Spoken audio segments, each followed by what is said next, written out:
Saul Schleimer. Just like to say thanks for coming and thank you for your attention. Right, so this is everything I'm going to talk about is joint work with Henry. Here's me, here's Henry. Right, so part of this will be kind of a review from last time, so I hope you were paying attention. And part of it, well, let's say the advertising. Henry sort of laid out the grand scheme. Let's do the point of this talk is to sort of do a deep dive into just one of the objects, which we think is very cool. So it's going to be the 120 cell. And let's begin at the beginning. So a bird puzzle, a very common puzzle. What you do is you take a whole bunch of pieces. Yes, I like it too. And the challenge is to assemble the pieces into the finished puzzle. And often bird puzzles have a lot of platonic symmetry. They often look very symmetric when they're assembled, but this one has the wonderful feature that all the pieces are identical and they're kind of symmetric before you get started. Most bird puzzles made out of wooden notch sticks. The notch sticks have they're all different looking, and you assemble it, and at the end you get the symmetry. So this puzzle is special because they're all identical at the beginning, and you get something symmetric at the end. So the goal of this talk is to describe a particular puzzle of this sort called, which we call quintessence, and it's made out of the 120 cell. So let's think a lot about the 120 cell first, and then about the puzzle at the end. So here we go. So first we have to work our way up to the 120 cell. So platonic solids, named after Plato because I guess he writes good ad copy or something. They're older than civilization, probably older than mathematics, whatever that means, and they're certainly older than Plato. He thought they might have something to do with physics, which I guess, okay. So he's probably right about that, but maybe not the way he thought. He thought that this was, the particles of fire, the particles of earth, the particles of, I think, water and air. What's the other one? Or air and water. One of them is one. Sorry. Air and water, right? Because those are the four classical elements. And then you've got this very disturbing fifth platonic solid, and there's no fourth element. So he said the gods made the universe out of the dodecahedron.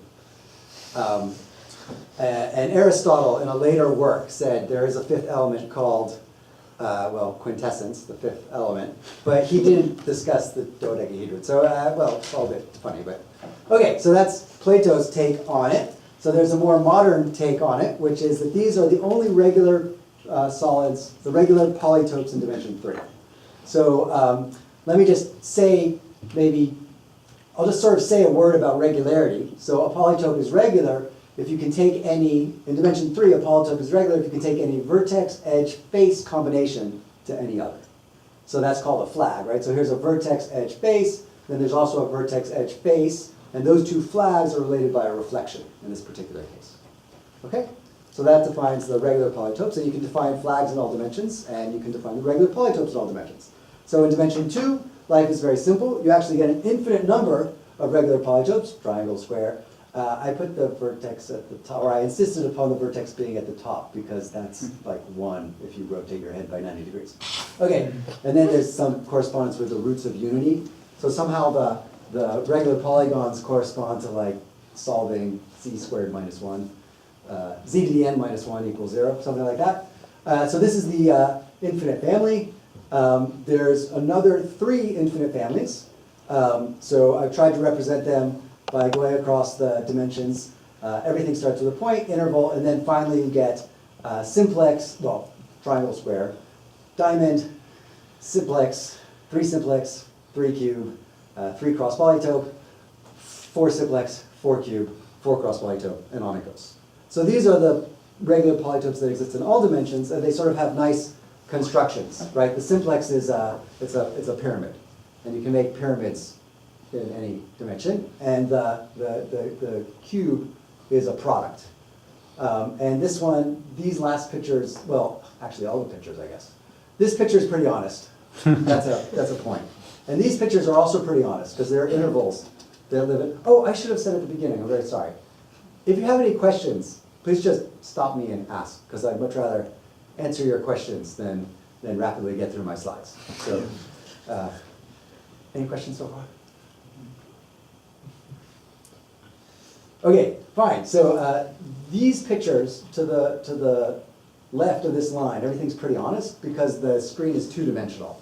So this picture, these pictures here, they're perspective, they're projective transformations. They're projections, thank you. They're projections. They're not even orthogonal projections because everything's a little wacky, right? And these pictures here, as I'll discuss and in more detail, as Henry has already discussed, these are stereographic projections. And then perspective transformations, right? Because you make it three-dimensional and then you squish it into the blackboard in order to get it to be two-dimensional. All right, so these are kind of cheaty pictures, but still, you can, and then this is the best picture of all. So you're supposed to imagine that the pattern continues. So this is all the regular polytopes. There's a couple more, these are the 4 infinite families. And I'm supposed to say that you can think about how to build them by gluing together copies of the previous ones. Like the tetrahedron is built out of these 4 squares. Actually, let me do a little bit of counting. The cube is built out of 6, the tetrahedron is built out of 4 triangles. We noticed, we just let you go. You just, okay. We're being polite. Okay, how many squares in the cube? 6, right? And how many triangles in the octahedron? 8, hence the names, right? So there are some horrible Greek names for the 4-dimensional polytopes come up by John Conway. Penta, Compta, something. I don't remember. Right, so you can build any regular polytope by gluing together copies of the lower dimensional ones. There are just a couple things that aren't on this list. There's no particular reason for the dodecahedron to exist. It's very confusing, yeah? But it does, and that means that its dual has to exist, namely the icosahedron.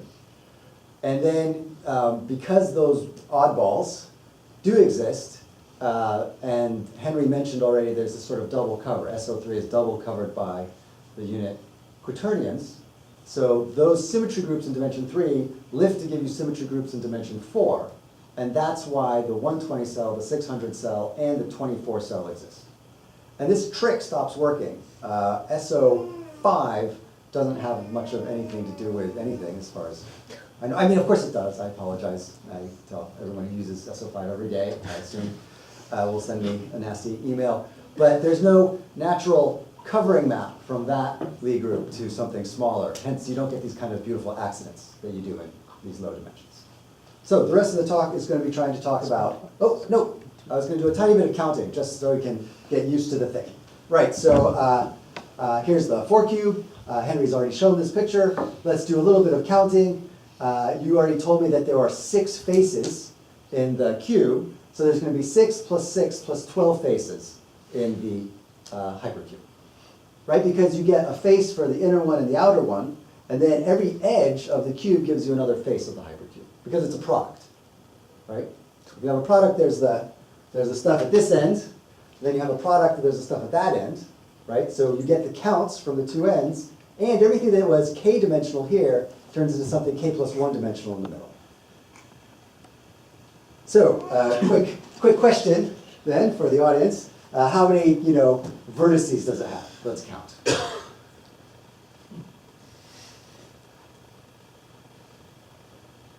Some people are winking at me. I think that means either 16. I know the answer or you're doing a great job. Keep going.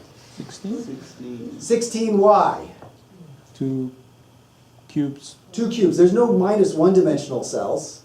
I hope that won't offend any of the combinatorial polytopists in the audience, because they like to have minus 1-dimensional cells, but we didn't put any minus 1-dimensional cells. So you don't get any new vertices, you only get the old vertices from the 2 ends.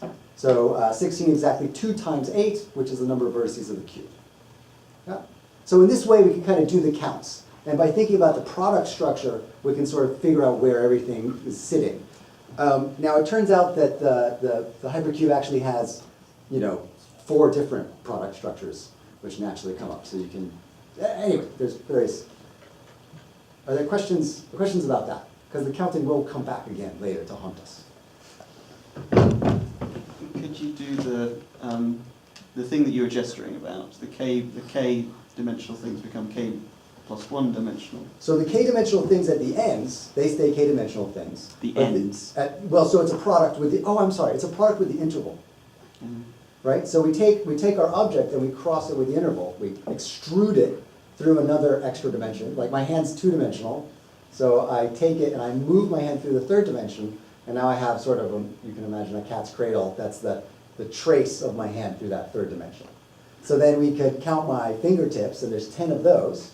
And so if you think of a fingertip cross interval as being a finger, well, I've got my 10 original fingers, and then there's these ghostly, horrible fingers, which are 5 of those, right? So in total, there would be 15 fingers in my hand cross interval.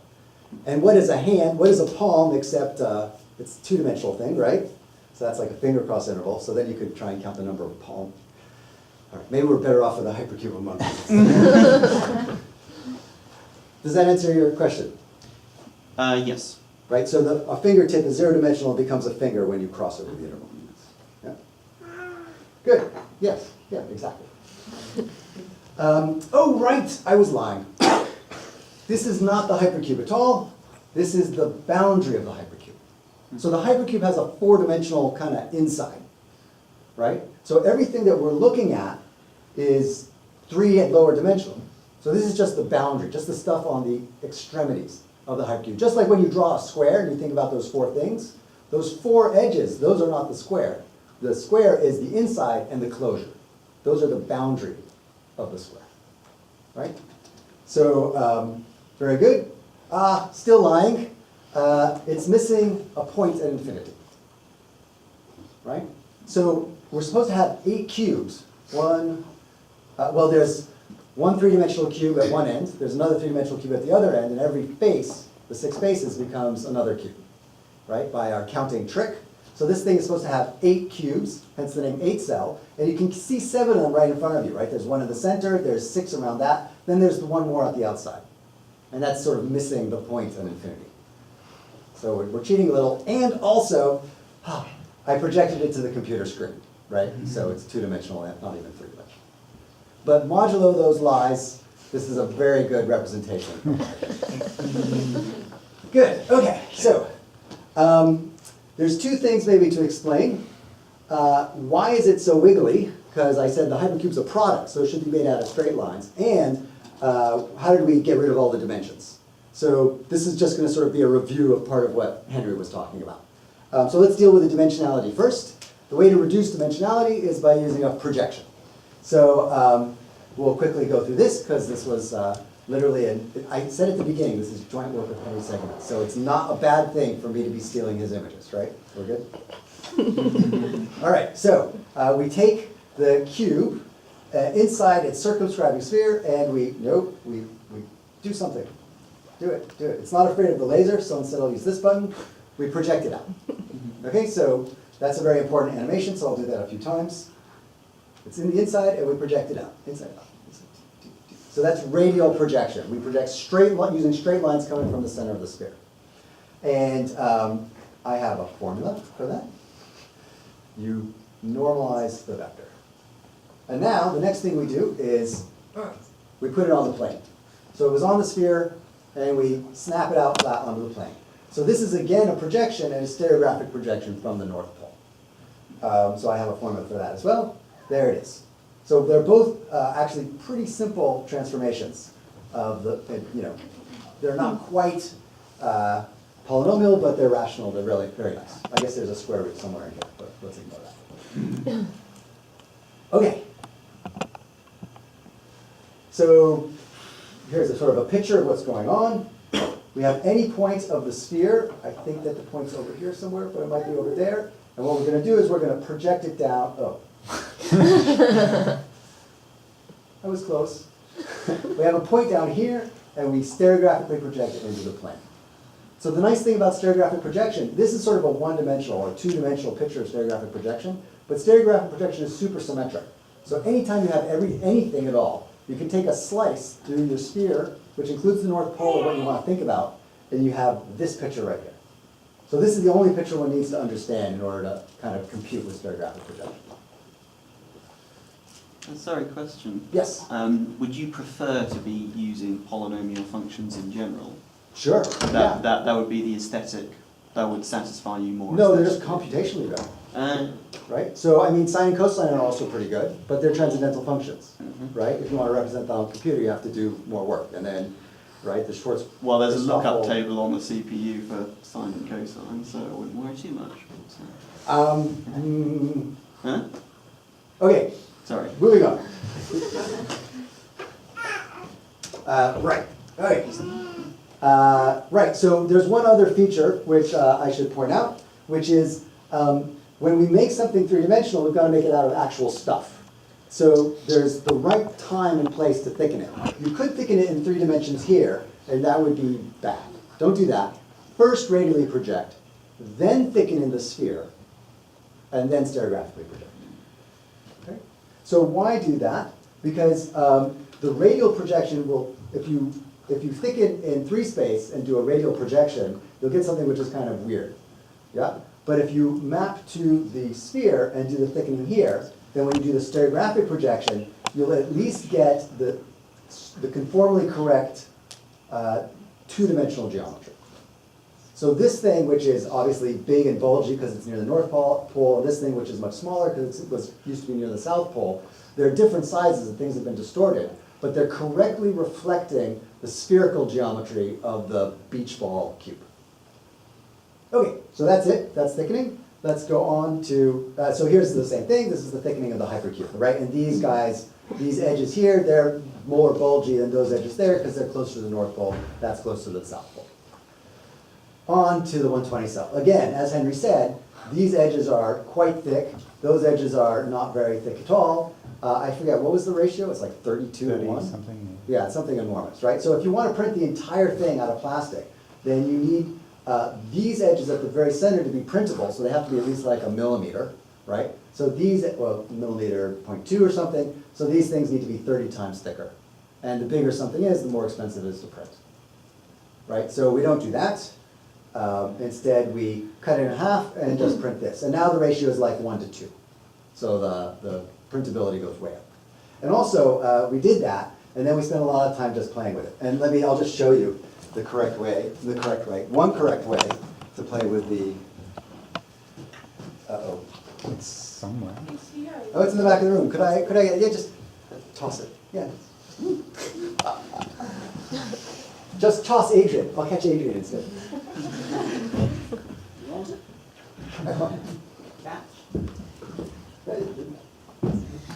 Thank you. Got it? Is that mine or yours? This one's mine. Okay.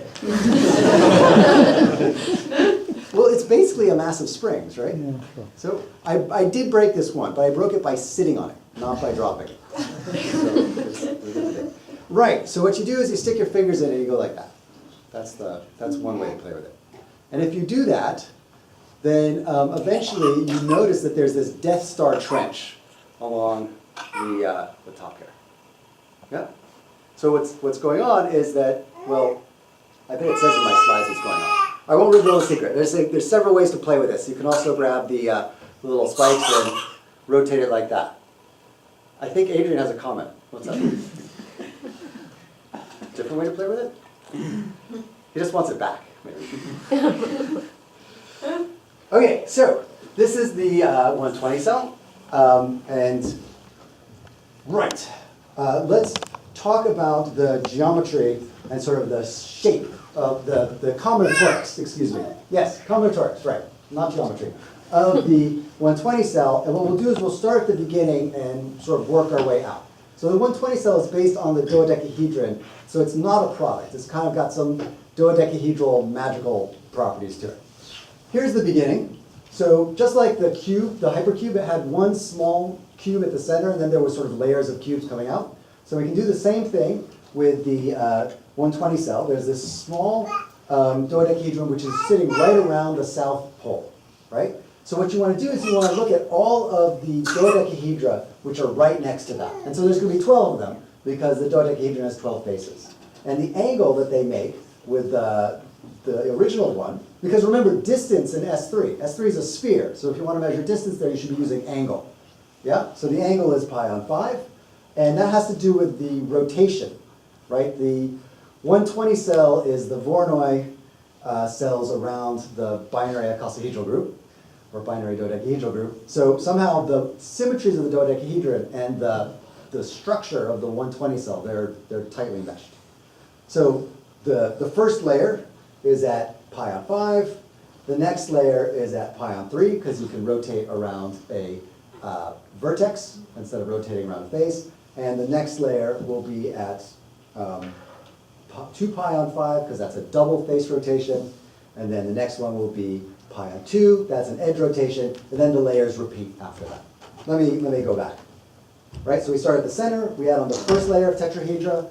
Those are the orange ones. We add the next layer of tetrahedra, the yellow ones. Dodecahedra. Dodecahedra, excuse me, I'm sorry. Talking more rapidly now. And finally, you add on the green ones, and then finally the blue ones. So these are the 30 equatorial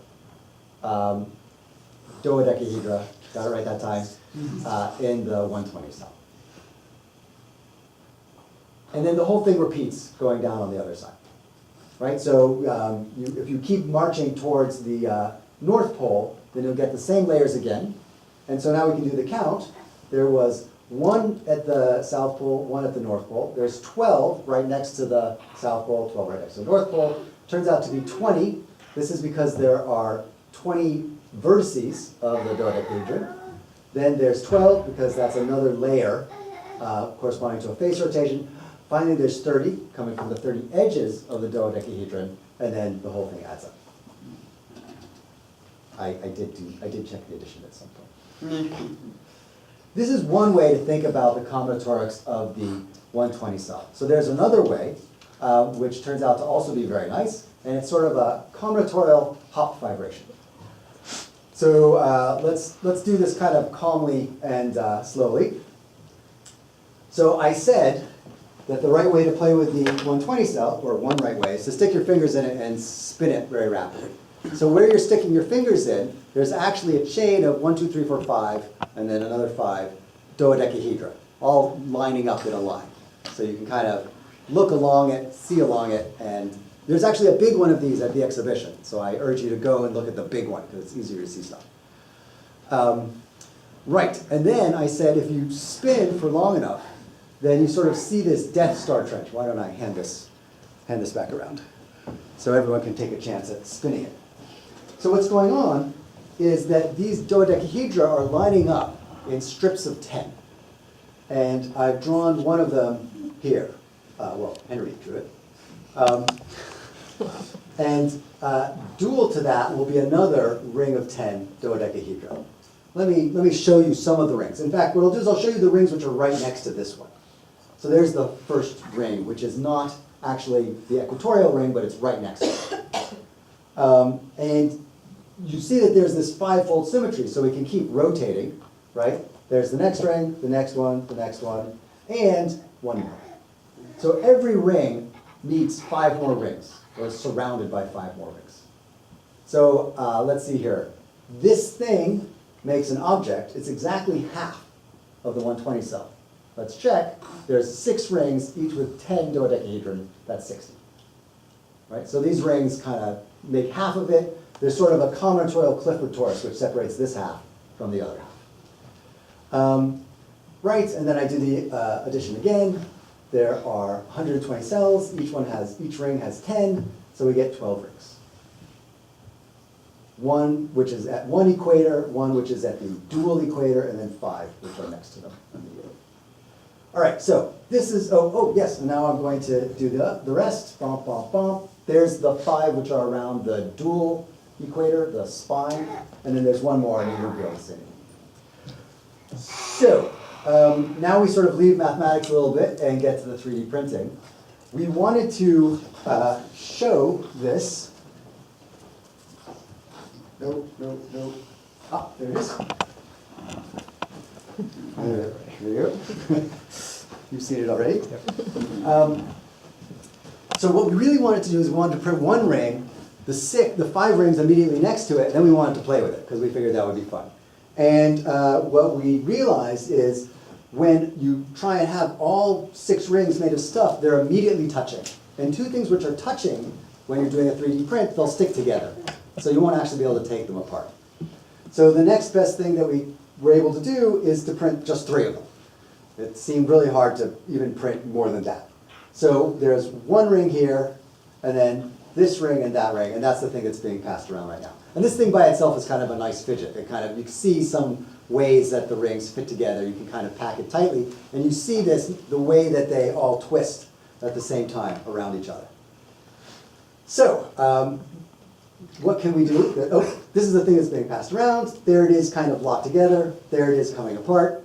What else can we do with these objects to kind of make them fun? Or print more of them all in space? So what we decided the problem was is this big expensive stuff, that has to go, right? These dodecahedra, they're ever so slightly closer to the North Pole than they are to the South Pole, right? These ones are all equatorial, so they're all the same size, but these ones are bigger. We don't like them. Anything close to the North Pole, anything in the northern hyperhemisphere, Works for me. Hemi-hyposphere? The northern hemisphere of the hypersphere. That has to go. We don't like that. So we're going to cut those off. All gone, right? So this is just a part of a ring. So let's call that a rib. So we can again stack the ribs. There's the 5 ribs that are closest to the equatorial ring. And now we can get rid of the equatorial ring. And we have something that looks like a puzzle. And in fact, I'll hand it around. Here you are. Fragile? No. Nope, apparently not. If you break it, you buy it. Yeah, well, yeah, it is a little I expensive. wouldn't mind.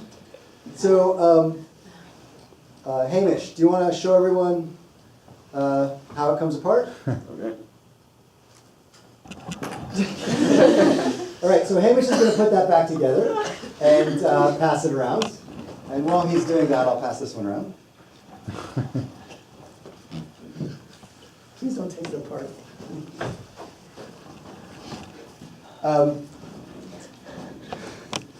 So that's a puzzle, right? You saw that all the pieces are identical, they're all ribs, and you want to put them together into that object.